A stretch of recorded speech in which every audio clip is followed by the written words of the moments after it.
Hey guys, welcome to my vlog. So today आजको vlog चाहिँ मेरो based on podcast र podcast मा आज मसँग छ मेरो नाना. So let's meet to her. See हाम्रो उजाला नाना. So welcome छ तपाईलाई.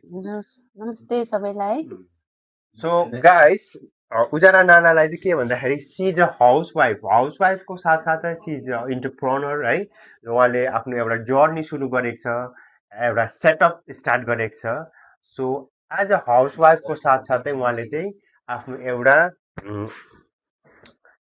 बिजनेस है अब सुरु गरेको छ राँचीमा. सो यही विषयमा आज डिस्कस गरौँ. उहाँसँग एकदम होइन वार्तालाप हुनेछ. सो बेस अन त्यो कुरोलाई र एउटा नर्मल हाउसवाइफ जो छ उहाँले पनि के गरेको छ, सुरु गरेको छ आफ्नो बिजनेस, जो कि एउटा इन्सपायरिङ स्टोरी छ र तपाईँहरूसँग त्यही कुरो आज हामी सेयर गर्नेछौँ.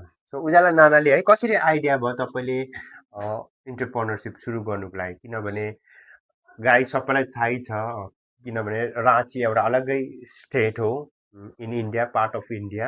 त्यसको साथसाथै त्यहाँ कम्युनिटी थुप्रै छ, like diverse culture, not only आदिवासी, अरू पनि छ होला. र तपाईँले आफ्नो सुरु गर्नुभएको छ है, एउटा खुसीको कुरो पनि हो.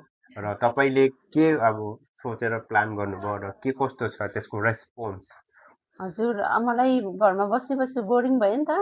अन्त सोच्दा सोच्दा के गर्ने भनेर मलाई चाहिँ त्यो मेरो चाहिँ राँचीमा उजाला फुड कर्नर नाम गरेको एउटा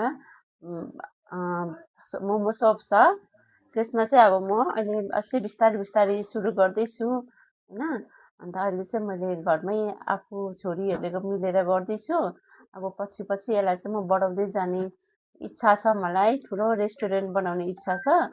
त्यसलाई चाहिँ म काम गर्दैछु. अब पछि पछि राम्रो हुँदै गयो भने म स्टाफहरू राख्छु हो. त्यसलाई अलिक बढाउने इच्छा छ मलाई. त्यसको लागि अल द बेस्ट है. कति एउटा मजाको कुरो र सपोर्ट तपाईँले रेस्पोन्स पाउनुहुँदैछ, जो अडियन्सहरू हुनुहुन्छ या जति पनि कस्टमर जति पनि छ एज अ गेस्ट है, जसले चाहिँ फुड लभर्सहरू हुन्छ. किनभने जस्ट उजाला फुड कर्नर लाइक एउटा स्ट्रिट फुड टाइपको अहिले फिलहाल गर्नुहुँदैछ. इन द फ्युचर राम्रो भयो भने होइन, राम्रो गर्ने प्लान छ. हजुर, राम्रै उयो रेस्पोन्ड आउँदैछ अहिले त. सबैजना कस्टमरहरूले मन पराउनु हुँदैछ हो. अन्त अहिले चाहिँ मजाले पहिलाको हेरी मजाले चल्दैछ. त्यसको साथसाथ तपाईँको एउटा ब्रान्ड पनि छ है, which is crochet with the love भन्ने. आई थिङ्क त्यो मैले पनि उयो गरेँ यसमा. मैले पनि तपाईँको ब्रान्ड हेरेँ. एउटा तपाईँले पनि एज अ मलाई पनि उहाँले के गर्नुभएको थियो, एज अ गिफ्ट मलाई दिनुभएको थियो. त्यो ब्रान्ड एकदम राम्रो लाग्यो र मैले दुबईमा हुँदाखेरि युज गर्थेँ र मान्छेले बहुत राम्रो मन परायो क्या. सबैले अब मन परायो नि त्यो उयसलाई. आज कसले कहाँबाट गरे उनीहरूले क्या उयो गर्छ.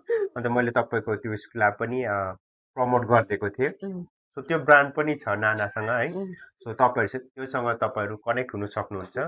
सो फोकस यस. अन्त च्यालेन्जेसहरू कस्तो खालके छ च्यालेन्ज? किनभने फुड इन्डस्ट्रीमा आफ्नो टाइम, फ्यामिली मेन्टेन प्लस साथसाथै आफ्नो डेली लाइफलाई पनि साइडमा राखेर अब त्यो बिजनेस पनि सुरु गर्नु एउटा च्यालेन्जेस छ होइन. त्यो चाहिँ कस्तो छ तपाईँलाई? त्यसमा कसरी ह्यान्डल गर्दैछु. मलाई मेरो फ्यामिली, मेरो हस्बेन्ड सबैले सपोर्ट गर्नुहुँदैछ हो. मेरो छोराछोरीले पनि सपोर्ट गर्नुहुँदैछ. मेरो हस्बेन्डले पनि हेल्प गर्नुहुन्छ. अब म अरू बेला घरको काम गरेँ भने उसले दोकानको सबको हेल्प गर्नुहुन्छ हो.